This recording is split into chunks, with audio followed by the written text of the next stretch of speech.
Hi అండి. పెరుగు ఊరమిరపకాయ పచ్చడి చేస్తున్నా. ఎండుమిరపకాయలు తీసుకొని సన్నగా ముక్కలు కట్ చేసుకొని గిన్నెలు వేసుకొని పెరుగు మిరపకాయలు మునిగేదాకా పెరుగు పోసుకొని ఒక 45 మినిట్స్ నానబెట్టుకోవాలి. తర్వాత కడాయి పెట్టుకొని జీలకర్ర ధనియాలు ఒక 5-6 మెంతులు వేసుకొని వేయించుకోవాలి.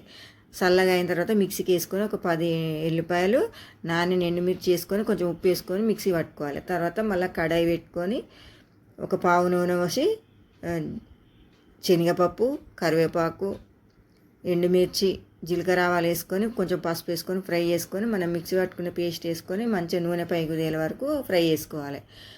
మిరపకాయలు నానిన పెరుగు ఉంటుంది కదా, పెరుగు వేసుకొని కొంచెం సరిపోయేంత ఉప్పు వేసుకొని కొంచెం బెల్లం వేసుకోవాలి. బెల్లం వేసుకొని మంచిగా బెల్లం టేస్ట్ బాగుంటుంది అనమాట, తీయగా ఉండదు. ఇక మొత్తం నూనె పైకి తేలే వరకు ఫ్రై చేసుకొని గిన్నెలకు తీసుకొని ఇడ్లీ దోశ వడ అన్నం రొట్టెలోకి దేంట్లోకైనా చాలా బాగుంటుంది. ఒకసారి ఇట్లా ట్రై చేయండి.